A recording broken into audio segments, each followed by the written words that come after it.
Select for taste, and I guess that's one thing I should have said at the beginning. Keep records.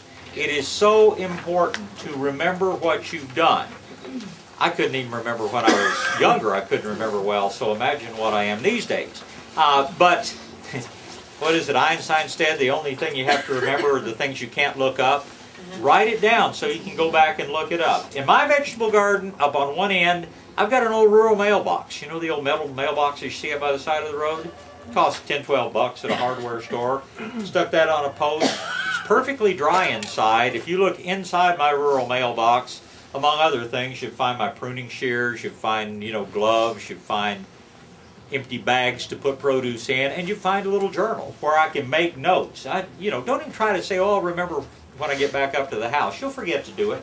But keep a journal and write down what varieties you plant, write down when you plant them. If you use something special in fertilizer or something else you did special, make a note, because nothing is more frustrating at the end of the summer than thinking, man, that's the best tomato I ever grew. I wonder what it was. Keep notes and it'll make a difference. Yes, ma'am. What about those purple tomatoes? Do they grow? Do they like the weather here? Oh, yeah. Yeah, there are a number. Cherokee Purple is a real good variety for this area. The other thing is it'll help you keep up with taste, because not all tomatoes taste the same, but sadly some of the best tasting tomatoes don't produce real heavily. Brandywine is described as the tomato that every tomato wishes it tasted like. But on my Brandywine plants, I get 1 tomato for every 10 tomatoes I get off my celebrities. So plant a bunch of different varieties, and you'll have many more tomatoes. Thanks for coming to see us, guys. Yes? If Color Essentials encourages blooming, could you put that in the whole to encourage blooming of the tomatoes, or is that just... Why don't you try it and let me know. It wouldn't hurt. Yeah, it wouldn't hurt. And that's one experiments I intend to do. Our Color Essentials fertilizer, when we planted our pansies out underneath the sign out there, we mixed that half and half with the Medina fertilizer. Okay. Is that what I should do? Give it a try. Okay. And we'll see how it works. Yeah, okay. We're going to call it our miracle mix. I mean, you can't even see the leaves for all the flowers on those plants. Okay, the other thing about growing tomatoes well, grow them in a cage. Again, people who have more time than I do. Now this is one cage with an extension put on the top of it. Years ago, back in my college days, when I was growing tomatoes even then, I made my cages out of fence wire. I could not afford to buy anything back then like this. And people, because I'd use 6-foot wire. And people would always say, why did you make it so tall? And I'd say, because the tomato's going to come right out of the top of it. And they'd say, no way. And I'd say, want to bet? The bet was usually a bottle of wine, and I never lost. But anyway, people who have actually measured the amount of tomatoes that they get off of a plant get twice as much production off of tomatoes grown in a cage as tomatoes grown in the ground. Now again, when I put this in, I'm going to push that down a foot into the ground, so it's not going to be quite that high. But my indeterminate tomatoes especially will be out of the top of that. My Juliets, last summer was a bad year. We couldn't water in Kendall County, so let's don't talk about anything last year. The year before, my Juliets came out of the top, circled over the side, and we're back down to the ground again by the end of the summer. And I got tired of picking. My anyway, determinants get that tall. Yeah. Should have called me, I hope. But anyway, I love tall cages. Now, this is a wonderful cage by a company called the Texas Tomato Cage Company. They are expensive. I bought, what did I buy, 4 a year? I think I bought 4 a year for about 10 years. And now I've got a whole lot of these cages. But the nice thing about them is at the end of the season, you can kind of fold them up and hang them on the fence and get them out of the way that way. But anyway, I think these things are wonderful. This soil is too hard. I wish I could push this down in just a little bit. But it really will help as far as the amount of production. Now, if you're like me, I'm going to show you just a couple of other things, and we'll move on to other crops. But, oh, and I should mention, if you do this right, you're going to produce more produce than you can eat. You'll find you make a lot of friends with fresh produce. There's a restaurant that sadly is no longer in Bernie.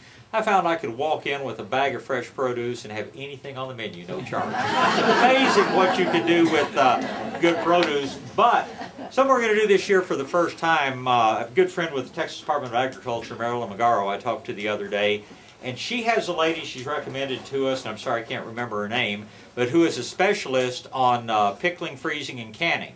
And later in the spring, we'll have a seminar on preserving your harvest.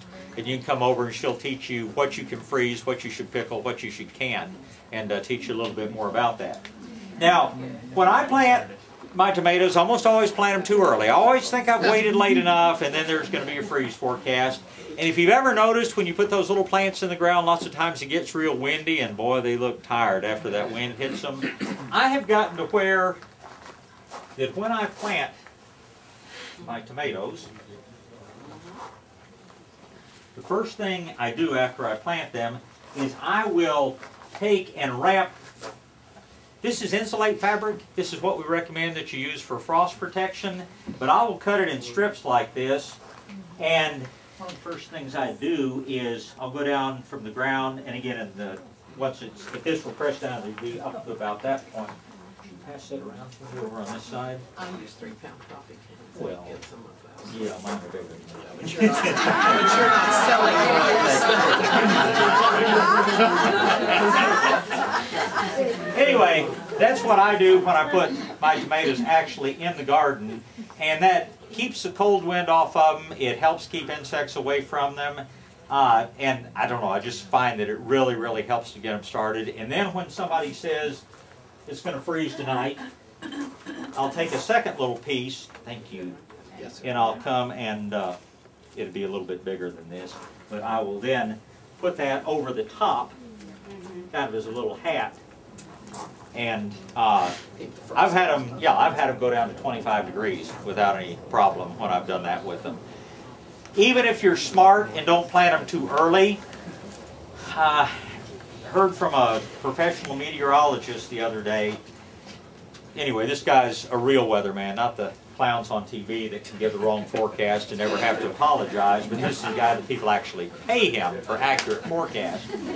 And he was giving a report to the water district that I worked with up in our area, and he said that I think his exact words was that the El Nino is weakening, but it is still strong enough to have a significant impact on our weather this spring. He said the next 3 months, look for below average temperatures, above average rainfall, and the potential for violent weather. He said in this pattern, or in this part of an El Nino pattern, fronts tend to stall out right on top of us, and he said, he didn't say it's going to happen. He said, but we have a higher than usual probability of floods, hail, and bad winds and things like that. I will leave that on here, and I'll put it on there usually even if it's not going to freeze. And as we go through the growing season, I will put it higher and higher up on this, because that gives me a lot of protection from hail. And I don't know how many of y'all have been through a hailstorm with a vegetable garden. The tomatoes were this tall. 10 minutes later, there's nothing but mush on the ground. So I like using little pieces of the insulate, to protect them from severe weather. The other thing about, hey, that's perfect. Other thing about the insulate is that it lets plenty of light through. You can leave it, covering your plants in the winter. You can leave it on here all season long, and the plants are still going to grow well inside of it. Now, one disease that I almost hate to mention because it's not common, but I do see in this area every now and then, there are some virus diseases that tomatoes get. Most common one is called spotted wilt virus, commonly called curly top.